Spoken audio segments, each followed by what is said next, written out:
Okay, well, good morning again. My name is Ophelia Williams, and I am the Executive Director at the Young Women's Freedom Center. We are located in San Francisco. We're a women-run detention-based reentry organization.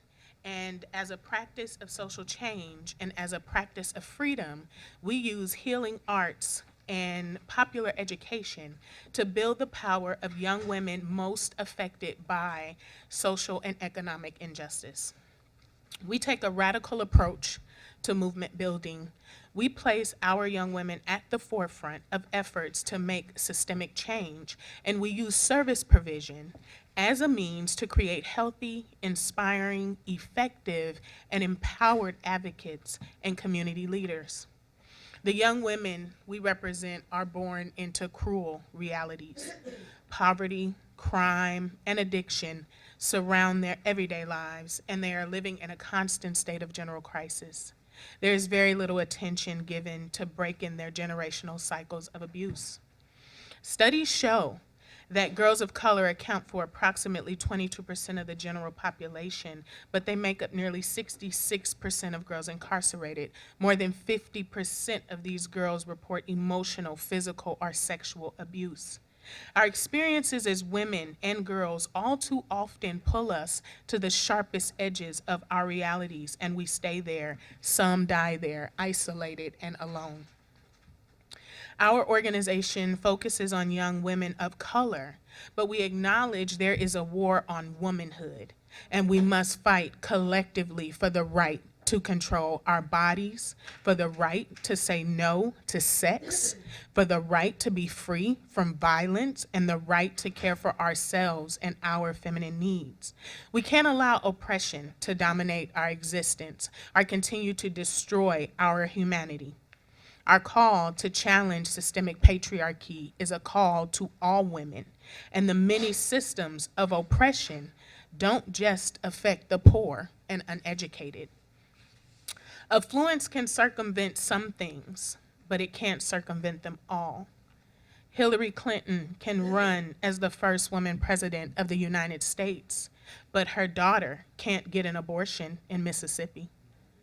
This is why the research is so important. It tells the truth, and it reminds us that our fate is one fate.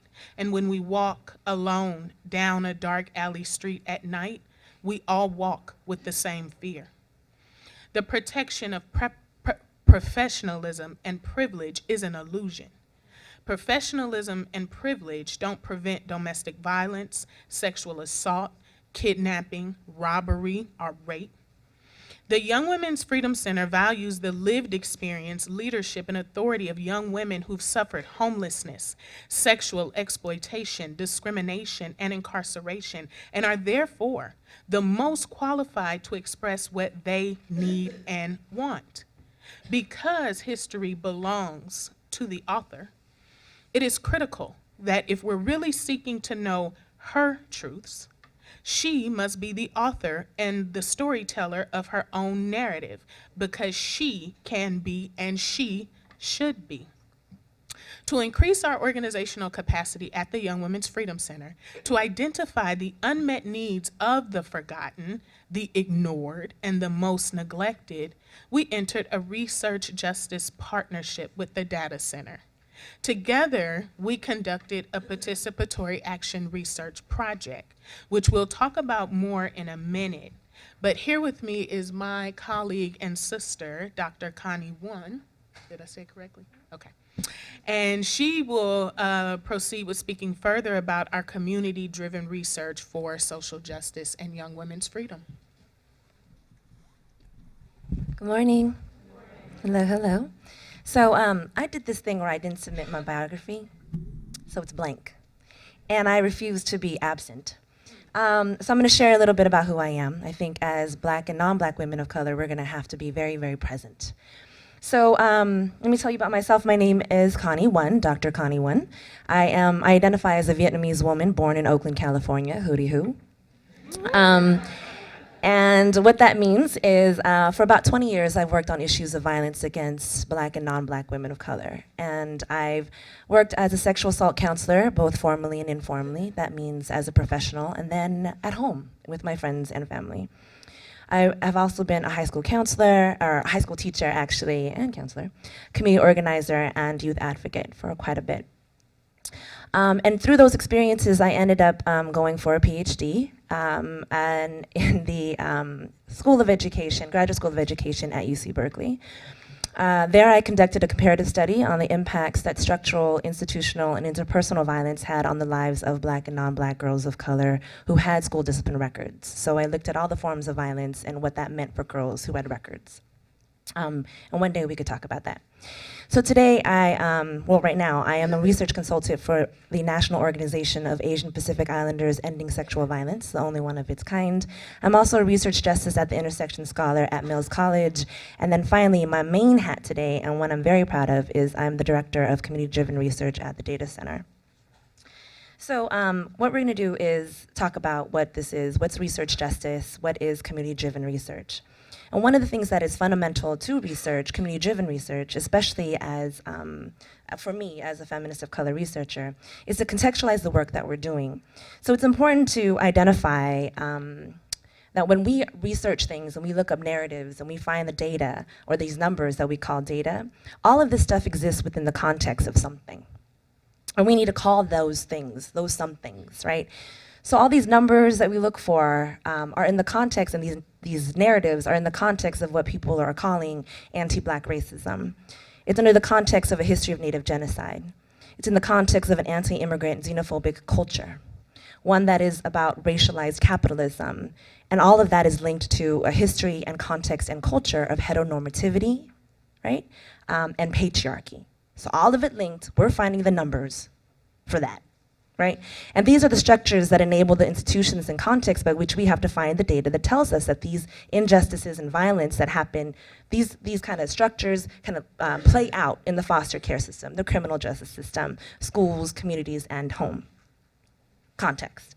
So community-driven research, or research justice, is when researchers and community members team up, right? Teamwork makes the dream work. So we work together to determine the research agenda, together, at all times, and the operating kind of framework is that we go in and we try to figure out what are our community's needs and what are the ways that we're going to solve our community's problems and meet our community's needs collectively through research and then through community organizing. That's how we understand community-driven research. And so then the team, right, determines the research questions based on the community's needs. We determine the theoretical framework. We determine the methods and instruments. We determine the forms of data analysis. And the team also goes into the community to conduct the interviews, the focus groups, the observations, the surveys together based on the idea, what are our community's needs and how are we gonna meet them? And then we also use the kind of mainstream sources, so these academic articles, we use news, we use legislation and policies, but these kind of mainstream forms of knowledge are used to either cross-check, challenge, or support our research. So we're not devoid of mainstream knowledge, right? In fact, because I have a PhD and access to Mills College's database and all that stuff, our community uses me, and that's what it's really about, right? With my consent. So, since we're talking about violence. And finally, and most importantly, community-driven research means that the community members lead in the decisions about how to use the findings in order to serve the community and solve their problems. And this can be done through a policy report, campaign, start of a center, services, or to decide to create a multi-leveled campaign to end all the forms of violence. So the options are endless. It's basically up to them, right, to the community. And that's why it's so important that Ophelia, and it's why it's so exciting that Ophelia and I are working together, because what we bring is our experiences, kind of knowing, we've been through a lot of violence, we understand violence quite intimately, and so when we work with kids or with people who have the same experiences and even more, we're guided by ourselves, right? And then we're guided by them. We collaborate, we team up, and we do research together to fix things, to solve things, to end things, right? Yeah, end things. I'll be okay with that.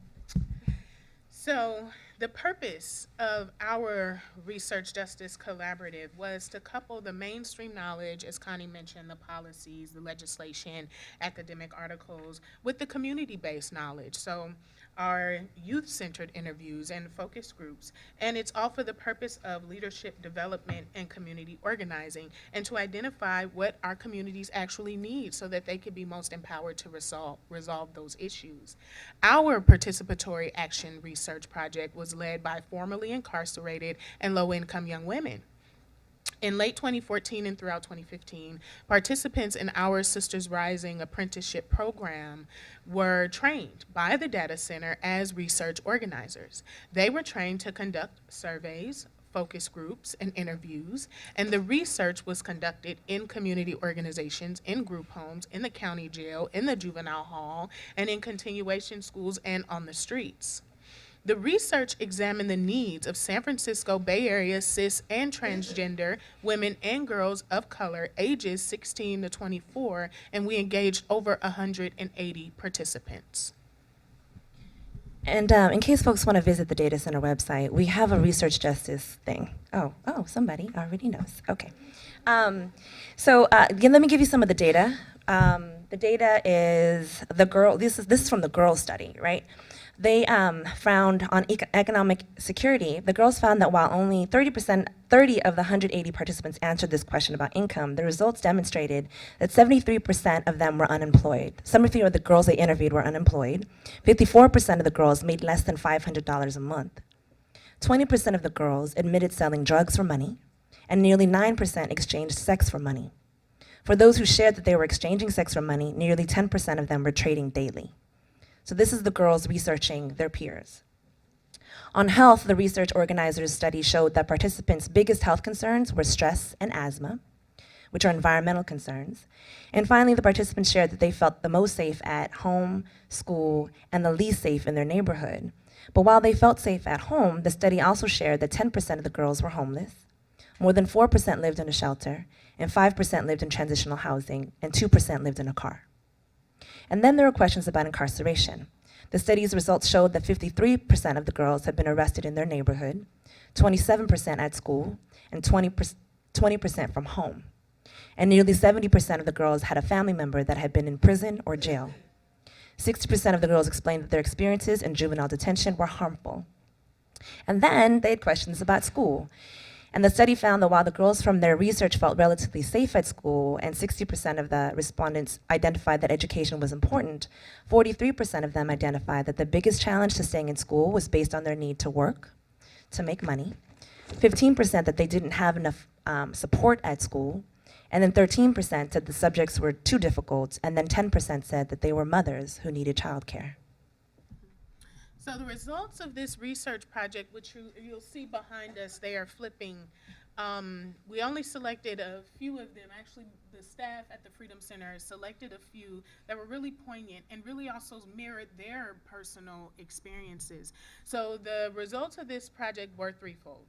One was some of the data was used internally to inform our organizational goals and activities and to develop a long-term strategic plan.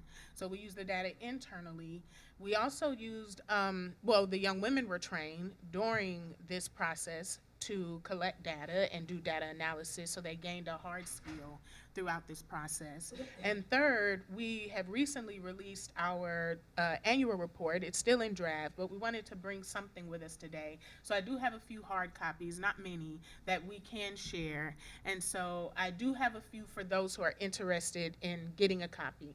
But I can also give you my business card. You email me. I can also email you the report as it becomes more finalized. But the staff at the Young Women's Freedom Center actually selected which ones mirrored them and shared a personal story about how the work that they do is helping them to fight that statistic and that systemic barrier. And so our researchers mirror the young women being researched. And so the data center made this rare and unique opportunity possible. So again, if you all would like to get a copy of the report, I do have a few here, maybe 10 or so, but if you're interested in having me email it, I can do that as well. And it will soon be on our website at youngwomenfree.org. Yeah. There's also, we had like a fourth thing that we found, or the fourth thing that's going on is we're continuing our project, which is that we're going to train, we'll be focusing on the needs of incarcerated girls in particular. So from that phase one of that huge project, we're now focusing on incarcerated girls. That'll be a mixed method studies because the girls, the staff there determined they want to do interviews, surveys, and focus groups, and maybe participant observation. And that's to learn what the needs are for incarcerated women and girls. We'll be training them, and then we'll be conducting kind of, or deciding on our research agenda as well. Oh, and then the thing that she's not talking about is they also do political education or popular education, right? So they talk about feminism, they teach the girls all these concepts that are gonna end up the theoretical frameworks for their study, which is important. So we'll collectively design a study that will include all the frameworks, and then we'll decide, and finally, Ophelia, the girls, will lead the way to figure out how we're gonna use these next set of findings to fulfill their mission. And it's important to remember their mission, which is for freedom, right? It's freedom for their peers, their friends, their family, inside and outside. And so on that note, I do like to close out any type of presentation or workshop or talk that I do with a call and response. So if you all are okay, you seen the Assata Shakur quote up there with our sister here who put it up on the screen, but I would love for us to just close and remember the words of Assata Shakur. So if you don't mind repeating after me. It is our duty to fight for our freedom. It is our duty to fight for our freedom. It is our duty to win. It is our duty to win. We must love and protect each other. We must love and protect each other. We have nothing to lose but our chains. We have nothing to lose but our chains. Ashe. Thank you. Oh, we got to do Q&A.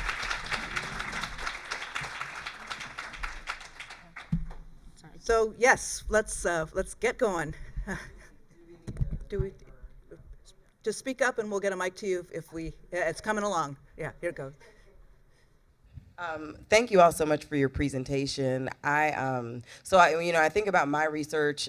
In addition to wanting it to be for justice, I also want it to be for liberation. And so I'm curious, and I believe in economic liberation and the importance of paying people who are producing the research. I was curious as to how and if you're paying the girls who are doing the research, even if you're not, what the goal is to do that, but then also how you're getting your research funded. Yes, we are paying the young women because what we understand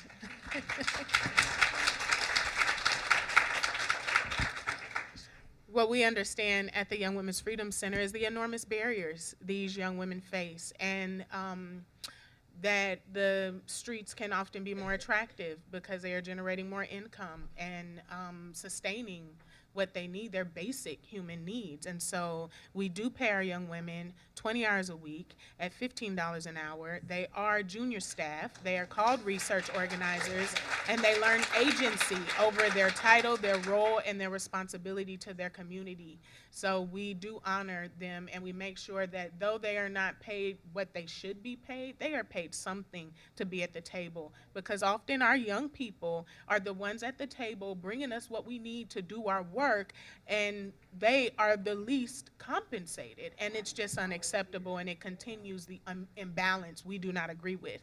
So yes, our young women are paid, and they are staff. Thank you. And we are largely funded by a government source in the city called Department of Children, Youth, and Their Families. Also, the Zellerbach Foundation really helped to pull this report off. And then on my side, I'm in a pretty unique situation, which is the Data Center has prioritized working with the Young Women's Freedom Center, so a certain amount of my time is dedicated to serving their needs, which I'm proud to do. And then the reason why it's also unique is that I work with the Mills College's Research Justice for the Intersections program, and the Vice Provost is really, really excited about the work that the Data Center does, and so that's why I get access to whatever it is that I need to do. Sorry, is this on? Okay. Well, so, Dr. Wan, yesterday in the Sexual Abuse to Prison Pipeline workshop, you talked about research as a form of survival. And I've been thinking about Monique's words, too, about how when we were talking about a lot of the incredibly difficult conditions that our girls and women are facing, that we don't project or pathologize the girls themselves. And so I'm wondering if you could speak a little bit, both of you, about sort of the role of participatory action research in navigating that tension so that our girls are allowed to talk about these very difficult things like sexual violence in a way that frees us from the gaze that our sisters from Sadie Nash were talking about earlier, and also unearths questions that an outside researcher could not get answers to, like participation in the street economy and what that actually looks like sexual violence within our homes. Well, it's a mouthful, but, we also have a mouthful around that. I will just start by saying that we are working with difficult data, and we are working with vulnerable young women, and there is a healing process coupled with this data gathering. We do not do this work in isolation at all. It is organization-wide. And so while we honor the research, and it is very important, it is an activity, and it's part of the bigger landscape of really empowering these young women to be best positioned to advocate for themselves and advocate for what they need in the strongest position possible. And so we do have to work with them on how to be safe in how you articulate what is going on and what your limits are, what your boundaries are, and pushing back, pushing for room to say, no, I'm not going to answer that question, or okay, I'm okay with going there with you in a dialogue or in a debate or in a discussion or in our speech or whatever, because we are putting young women out there with the data to talk about things that our society usually makes us feel shame for. And so we are fighting against that. That's why I said, as women, we must come together as how we discuss these things, period. It's not just, the young people, the old people, who's a victim, who survived. No, it is an attack on womanhood. And so we have to be uniformed in how we fight and how we resist the many systems of oppression, including violence.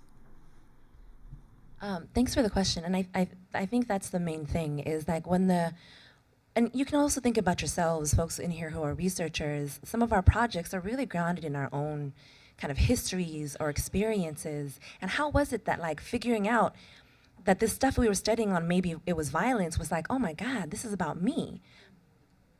Pause, right? And then be like, okay, so I'm not gonna talk about me, I'm gonna talk about her, him, and her, him, and him, and her. Right? And that's the way where it becomes like a distance for you, right? So it's therapeutic in some sense, right? So you think about that for ourselves, and then you think about that for our participants. So the young girls are also understanding, but it's not me. I'm not crazy. But if I am crazy, it's because it's induced, right? And it's a part of a larger structure, which is why when I started the whole intro, I'm like, name it. So then the girls don't think, oh, it was just, my dad is a jerk. Okay, if your dad is a jerk and you still love him, your dad is a jerk in the context of patriarchy. That's right. Right? So something else gets implicated, though, there is accountability involved to each other. Because if you don't want the sexism, you don't want the patriarchy, you don't want the misogyny, well, then whoever is hurting you on behalf of that needs to fix it. Right? So that's the part of why it's not pathologizing, per se. And we believe at the Freedom Center that fighting oppression is central to the process of healing. You can't have one without the other. So please join me in thanking our